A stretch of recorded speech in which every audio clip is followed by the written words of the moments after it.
This will not be a journey down memory lane, because someday you and I will do that for the DGA without any movie to accompany. That'd be great. And because we love doing that just ourselves. But in the meantime, I just want to start by saying that, you know, for me, this is just an exceptional experience watching your film. And you know how I feel about all of your films, but this one stands out in a way for me that's so impactful. It's an epic journey, but it's not a Hollywood epic for me. It's a humanitarian epic.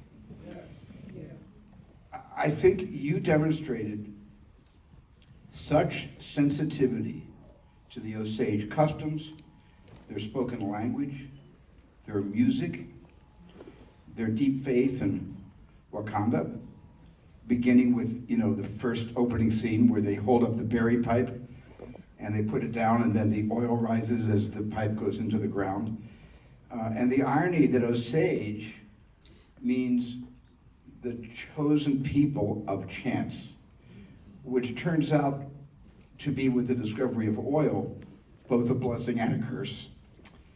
And your direct involvement with the Osage throughout the making of this film, I think, reflects such a foundation of trust that happened, I believe, with your association with Chief Standing Bear. Yes. And the Osage survivor community. And can you speak a bit to all of us about that? Well, we when I saw the presented the book and the script, I immediately, my first reaction was, this has to be right with the Native American groups in this story. Otherwise, I can't even begin to think about how to make it.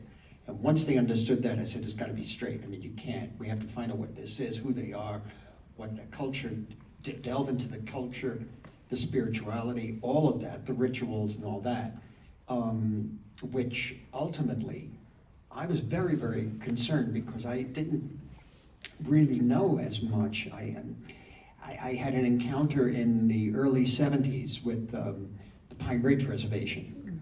I was there for 2 days, 1974, and you know, I was this kid from Lower East Side, New York. I had just made Mean Streets. I was editing Alice Doesn't Live Here Anymore, you know, and I had no idea. I didn't understand I was 31, I think, but I did not understand, going on like 6. But I didn't really understand the situation, really, with the native indigenous population. I didn't get it until I got there. And it was a traumatic experience. It was something that was pretty shocking to me. It was pretty rough. Had a lot to do with Wounded Knee, you know. And I've never forgotten it. It stayed with me for years. And it went on for a couple of weeks too. It wasn't just in Pine Ridge, something else going on. And stayed with me for years, and I kept being more and more fascinated by the Native American culture and the First Nations in Canada. And so when I saw this material, I said, first of all, let's make sure it's okay, you know. And on that basis, I was taken out to Oklahoma. And this is the thing, Steve, you know, I come from downtown New York. Now it's very chic, the area I grew up in. But then it wasn't. Then it was like, you know, the Bowery with Wallace Beery and George Raft, you know. That was the Bowery. I was on the Bowery, you know, and now the Bowery's chic. But what I'm getting at is that it was all angular. It was all hallways, long hallways with one light bulb, you know. When I go to Oklahoma, prairies, wide open spaces. I mean, you start to even, you start to think differently. You look differently, you know. You hear things differently. And so I had some apprehension upon meeting Chief Standing Bear and his group. But when I got to Pawhuska, which is the main town of the Osage Nation, we went in their office there he was, and his wife Julie, and Addie Roanhorse, and Chad Renfro, and a couple of other people. And I assumed that it would be a very simple beginning, a kind of introductory meeting. Instead, it was 2.5 hours. And I think, Steve, the thing about it was that, of course, they knew that the film was going to be made, but when they heard I was making it, because the association with the underworld films I made, Yeah, I have made a few. 4 or 5 of them out of the 28, whatever, 27. But the point is that they are violent, they're strong that way. Okay. So what they were concerned about was the violence and how I would portray it, and also really that was one aspect. But primarily it was about trust. Where are you coming from? You know. And I gave him a copy of Silence, the film I made in Taiwan. And luckily, Margie Burkhart, who is Ernest Burkhart's, the character Leo plays, his great-granddaughter, she had seen Silence. And she goes, no, don't get this wrong. There's something else going on here. I think this guy means it, you know? And so it really was, for the first 2.5 hours, it was very relaxed, and we began to accept, or they began to accept that maybe they could trust me. Now, I don't know what that means. Well, meaning, did I come up to their expectations, and be as what's the word? Do justice to the rest of the story also, whether you're white or Native American, that sort of thing. I don't know. I came as close as I could. But you know, had they read the book? Because yes. in the David Grenn book, you know, there's much more emphasis on the formation of the FBI through J. Edgar Hoover than the final movie. Were the early drafts more skewered toward the FBI, and then you? Well, totally. Eric wrote, and you rearranged it, so it was more about the Osage. Yeah. Well, when I got there and I got to know Chief Standing Bear and his people there with Addie and a number of others. It's a silly thing, but I became, to say in a way, but I became comfortable there with them and the world around them. We worked on the script for a number of years because I was also making Irishman. I just finished it, and so then we got hit with COVID. But the problem, Steve, is the Western. The problem is that I love the Western genre, as you do. I grew up on it, you did too. It ended with Peck and Puz, Wild Bunch. That was the end of that world, in a way. It's a new world. The Western has to be something else. So there's no way I could do a Western. You know, I never saw myself going anywhere near Hawks or Ford or Bedecker or any of those guys. And so for me, I found that by pursuing the story from the point of view of the Bureau of Investigation, guy gets off the train, he's got beautiful boots, tilt up, got that Stetson, has that great tie, he looks around and goes into town and tries to figure out what's going on and who did it. And number one, it isn't who did it, it's who didn't do it. The whole town, everybody, we're all complicit in this. We really are. We're complicit. We're standing here now. You know, I feel that. I feel we're all complicit in what's happened, and how the country was formed, our culture, everything. So that's number one. Number two, having Leo play that part. I would tilt up from the boots, go to his face, walks into town, he says nothing. Well, we never worked that way. Right. You know what I mean? And I've seen it before. I've seen it, and I kind of see it, and I saw it that it was more like a Randolph Scott or well, you know, early Clint Eastwood, quite honestly. What can I give? What can I find in the story of the Osage that is from the point of view of the men who don't live there coming in at a certain point? And so what we did learn was that from these big dinners we had with the Osage, where people get up and talk about what happened to their grandfathers there. By the way, apparently the generations, the new generation, the recent generation, I should say, the generation before, never talked about this. And so all this was open, and naively I thought they all talked about it. No, it was all kept quiet until the book came out. And now they knew the film was going to be made. And so they started getting up and telling stories about their grandfather who got killed, so-and-so got killed. Because I think 60 Osage were murdered eventually, and most of those were unsolved. Yes, no, never investigated. You know, forget it. It's, but the one that got it was Margie Burkhart, when she said, you have to remember one thing, and this dinner, this big dinner, she said that her great-grandfather, Ernest, and Molly were in love. And that stayed with me. And as we're trying to do the story from the point of view of the guys coming in from FBI and scenes with Hoover, and I said, I've seen this before. It's good. It was great. We went into the past of the Texas Rangers. It was really interesting. I was really, really tempted. But then we lost the heart of it. And at one point, Leo looked at me and said, where's the heart of the movie? Where's the heart? And I said, the heart is in Molly and you. Molly and Ernest, really. Right. And I didn't say you because at that point we were still thinking of him playing The FBI. Yeah. So he looked at me and said, what if I play Ernest? I said, okay. Okay, if you play Ernest, we take script, rip open.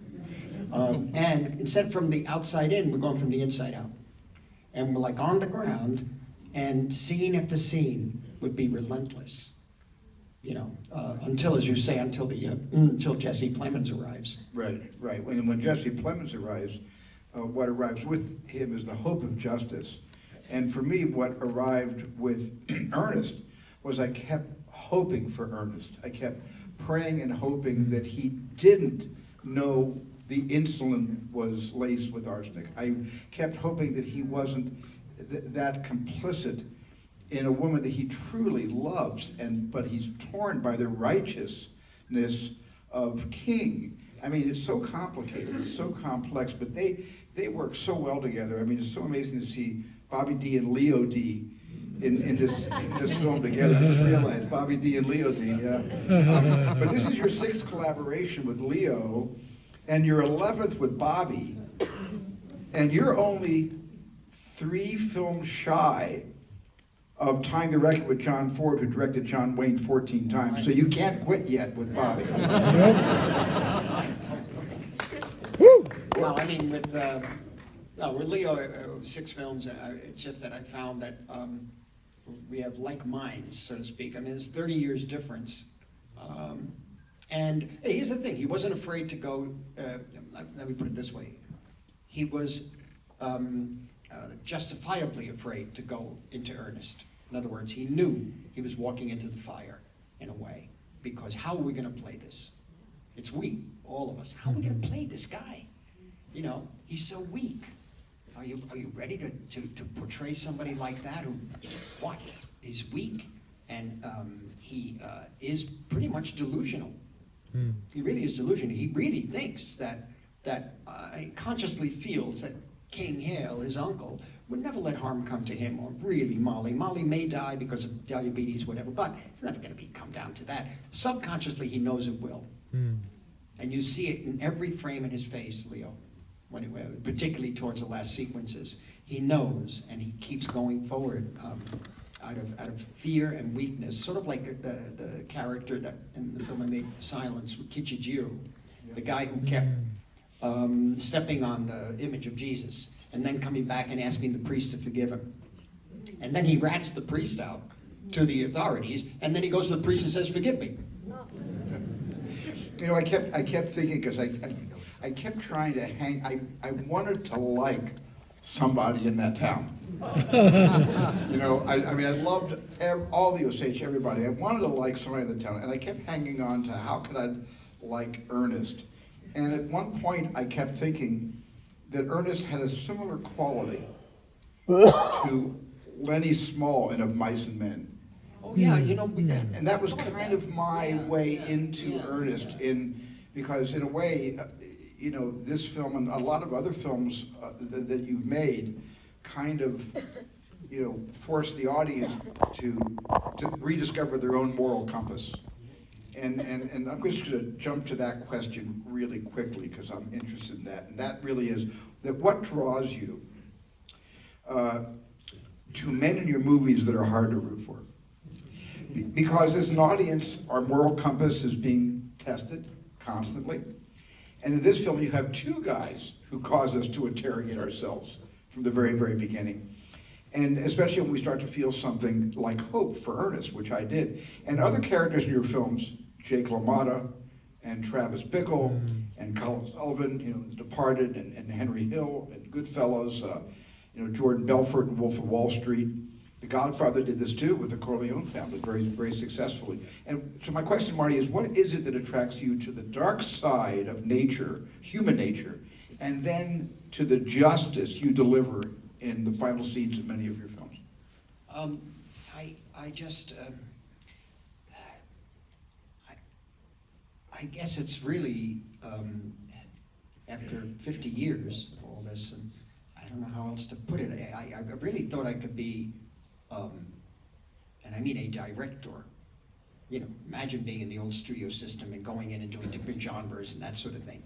Instead, I wound up doing pictures that reflect the world I came from, pretty much. That doesn't mean that my parents were that way, or they certainly weren't, and a lot of my family was not, but I grew up in a world where people who were actually, people like I accepted as the norm, were capable of doing some really heinous things. And some that had no choice, like, you know, some people who got involved with robberies, or, you know, this is before drugs too, by the way. It's 1949 to 1959. So it's not dealing with drug dealers or whatever, it's something else going on. And I just knew that a lot of them, but deep down they were decent, and they had no choice. You say, well, there's a choice, but not necessarily to a lot of people, given certain circumstances. For example, there's a mentality too that fascinated me. There was a guy, an old story, and Nick Pileggi told me, but we know too that this happens. There was a guy, there was a feast of San Rocco, and the Feast of San Rocco on Mott Street, you would walk with these votive offerings. Like if you had something wrong with your chest, there was a wax plate of your chest or your leg or your arm, which goes back to the ancient Romans. You would bring these votive offerings for the gods to heal. But you'd walk behind the saint down the street, and one guy would always be walking in procession, and he was a great thief. And he would always pray to God for the strength for him to steal more. So what does that tell us about who we are as human beings? You know what I'm saying? And so I was fascinated. And it's not even being fascinated or to like them. It was, I saw the suffering. I just saw the suffering, and I don't know what could alleviate it. The church couldn't. Spirituality could. That doesn't mean, you know, but the church, the way it was set at that time in those places, was just superficial for them. I saw a number of them would go to church and participated in the rituals, but you know, they lived tough lives. They were not. And so I was, the suffering around me made me constantly analyzing and trying to feel, what the hell are we? Who are we? You know, who am I? What am I capable of? Would I be capable if I was living there and these Osage come in and they got this money from this oil in which they didn't have to really work? And I always say this thing of, I guess the European American came in, and we come in with a Christian philosophy to a certain extent of, I don't want to minimize it, but I don't want to make that singular, and there's many different ways, but the Christian thinking, or the Protestant thinking of the work ethic, that, you know, you sow and you reap. You do something and you get rewarded by God. Well, these people haven't done anything. And look what they got this oil for. What is this? They don't deserve it. And also, by the way, the money, they don't know how to use it. They don't understand money. Therefore, if I said, you know, if this glass of water is $2, I charge you $2, you pay it. A week later, I said, you know, make it $3, they pay it. A few weeks later, your wife gets sick, you're tired, you're hanging around, you say, the native comes in, you say, you know what, I think I need an extra few bucks. That water now is $10, and they pay it. Well, the wedding photo was $40. Yeah, $40 at that time. At that time. And I think that the dealer said, you know, he sold him a Pierce Arrow, and he said, and when you run out of gas, come back and I'll sell you another Pierce Arrow. Yeah, and that's what they thought, that's what they explained. Everybody always laughs about that, but the reality was that on those roads, and you know better than I, you came from Phoenix, you know, all I know is that there were, in New York, there were a lot of potholes and things. But, yeah, when I was in Phoenix as a kid, there were potholes and it was dirt. Yeah, like Oklahoma. if your Pierce Arrow gets stuck in the fields with a you know a burst tire, you might as well just go back into town, get another car, and eventually go pick it up, because there were no roads. And they also felt that they come from, it's Native American. The car is a horse. So you have a corral, okay? And the American, the European American were appalled. They were appalled by this. Look at these beautiful cars. Then they started painting the colors because all the cars were black. And when they started selling to the native Osage, they were saying, no, we want make that one this color of the, make that red, make that green. So then they started making color from that point. Marty, tell us about the moral compass of the whole film for me, and that's the brilliant and mesmerizing Lily Gladstone.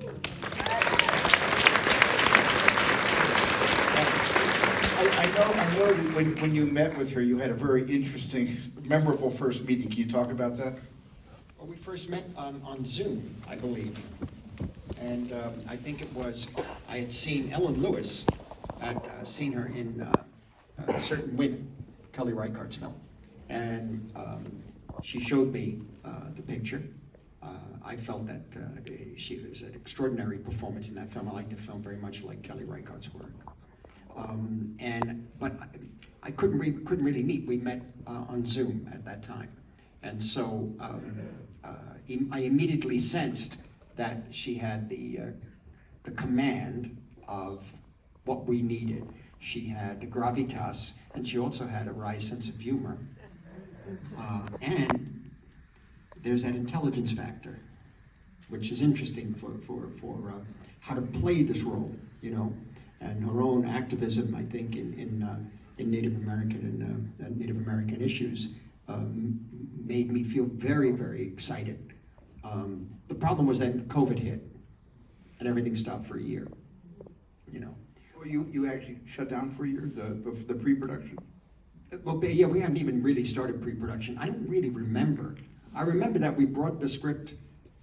The script we had, Paramount wanted to make it. I got Jim wanted to make it. Yeah, Jim G. Yeah. Yeah, Jim G. And so we had the whole. Jim's here tonight.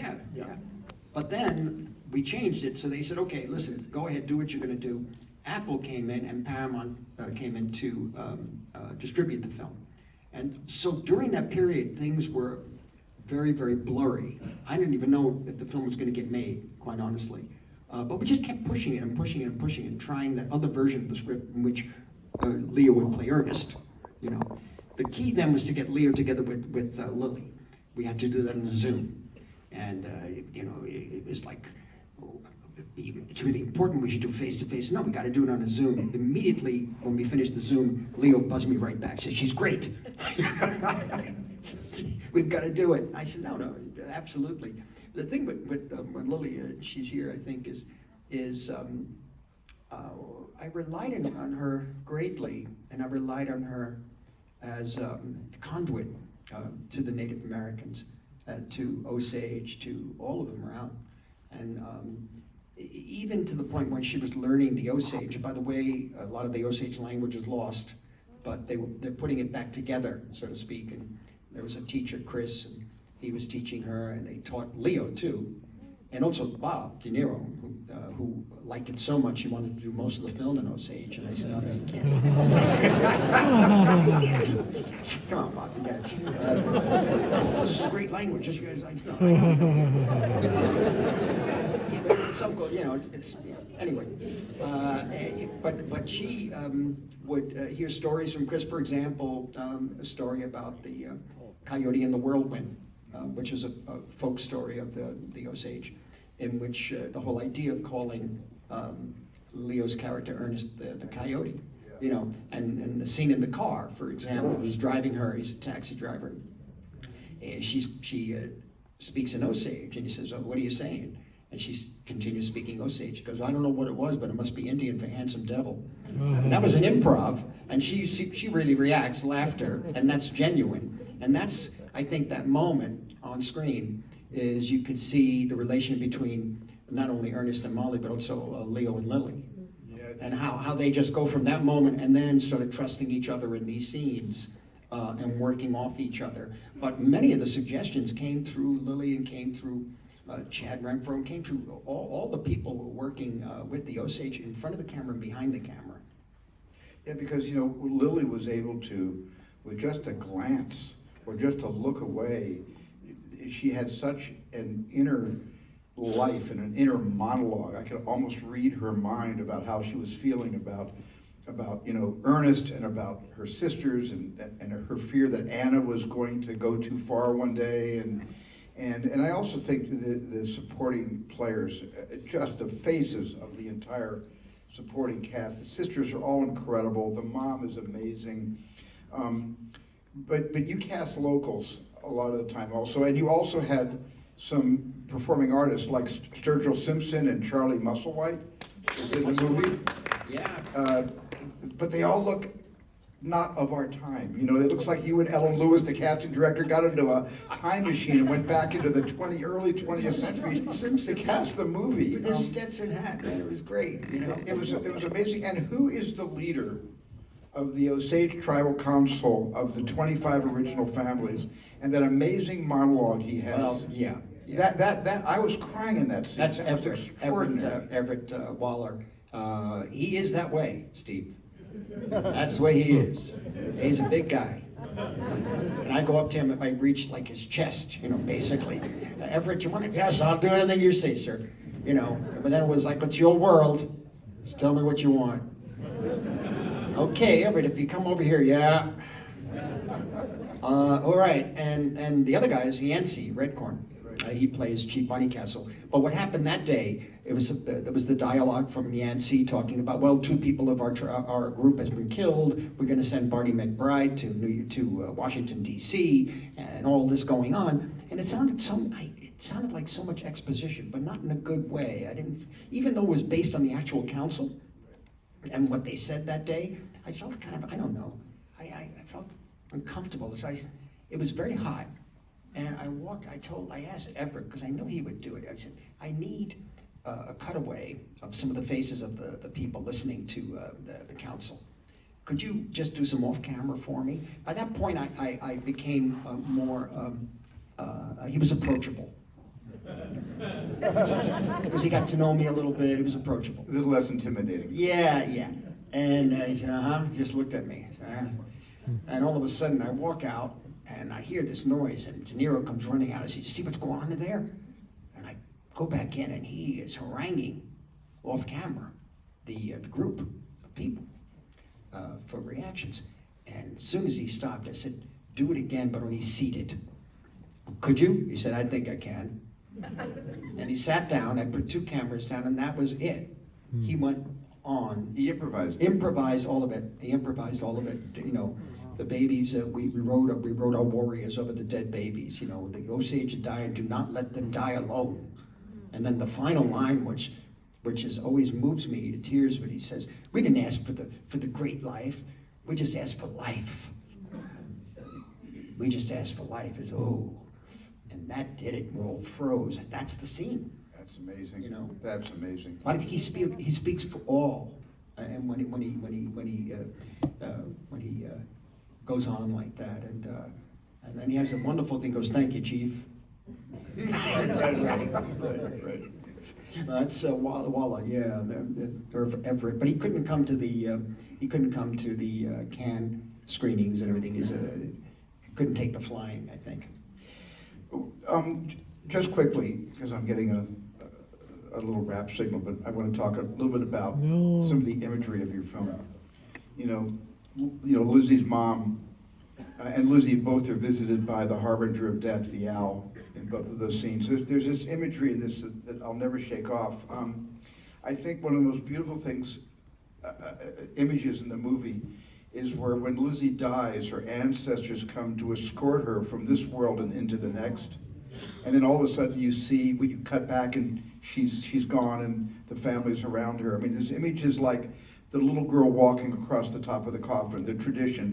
What do the 2 apples mean? Well, that's the food for the deceased, just a symbolic thing. But we found out, again, through Marianne Bauer, who was my associate producer, my archivist for many years, she was trying to keep it all straight because I kept we actually, after Eric and I made the different passes of the script, we kept working every day and changing and writing and changing and writing, and she would keep it all straight for me. You know, you're repeating yourself here. This is not accurate with the Osage. But she found out that the funerals of the burial of the eldest, part of the ritual is to have the youngest of the family walk on the coffin. I said, oh, we gotta have that. You know? I had never seen that before. Yeah, and there were more things like that, Steve, that I tried to put in. I got in as many as I could. I love the afraid lights to prevent murder from happening that's to the actual. homes. That's real. That's real. And that's all real, That's the afraid real. lights. The thing about the beauty I felt of Lizzie's passing is she is taken home by her ancestors, and she's taken home by her mother and father who are standing there. That day we shot it, the weather was beautiful, and we're just sitting out there, and I saw them take her and move her down, and I said, that's the way we should all go, in a sense. And the whole crew felt it, and it was so beautiful, you know? I have to ask you, Marty, did Bobby D really break the paddle on Leo's ass? I think he did. Did you see it break? Yeah. You see it crack? Deserved it. And Leo fell off the thing? For real. And it was cracked, you saw it, Oh, right? yeah. He said it broke, because that's fine. Was it a happy accident? Oh, yes, of course. Yeah. No, it's fine. It should have broken. It should have been fine or something. No, it's fine. Just leave it on the floor now, you know. Oh, God. Well, we wanted to get the things, the ritual of the Osage. I also wanted to have the ritual of the European. And part of that was KKK. All right, doesn't always have to be negative also. It just happened to be. And also the Masons. And part of that was a kind of almost like a frat boy hazing situation where it was an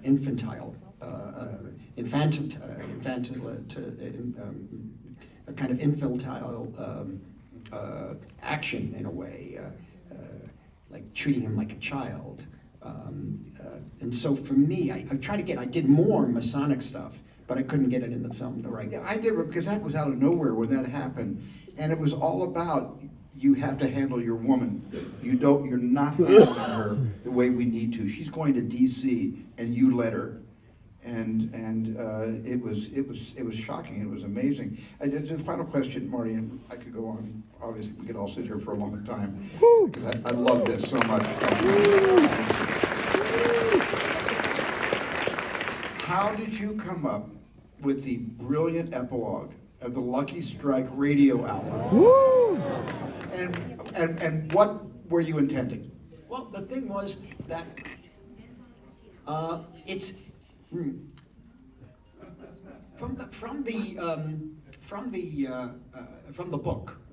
It's the birth of the FBI, right? And so the FBI needed propaganda, and so they went on radio. And I grew up listening to radio before we had TV. So I listened to Gangbusters and shows like that. And I thought, well, wouldn't it be great if all this has happened. People have died, tragedy, suffering, you know, anguish, and all this, and it became a radio show. It became a radio show. So, well, for the FBI, yes, but it became a radio show, you know. And in a sense, it became entertainment. And we, again, it's my own, I'm not accusing anyone, but the point is, it's my own belief of being complicit in that, enjoying the entertainment. And even this film is entertainment in that sense. I tried, you know what I mean? I try to make it as truthful as possible, as honest, I should say, as possible. And therefore, I said, we have to end it with one of those radio shows where you see, after all this, that's what the American public was led to think of or believe of the situation. And in the middle of the show, it suddenly becomes an epilogue. Because if it's really 1936 in a radio studio, what is he telling you? How could the announcer know that Bill Hale died at the age of 87? You follow? Suddenly you make a little trick or move on, and then we had the obit, and I felt that I didn't know if I could direct the actor to do that, and having lived with the Osage and everybody there in Oklahoma for so long, I felt I had to try it myself. We're lucky SAG said, or we couldn't have been talking I know. on the stage. I got a little bit of a waiver for that, I heard, but it was only 36 seconds. But I said, listen, let me do it. If it doesn't work, I know the angle, I can get another actor to do it. But as I was doing it, I kind of felt it. And I also felt that, in a way, you know, as I say, my own complicity in life and the world as it exists. Trying to have compassion for those who are suffering in the world, that's all. Well, you are the master of our medium, and this is your masterpiece, Marty. Thank you. Thank you.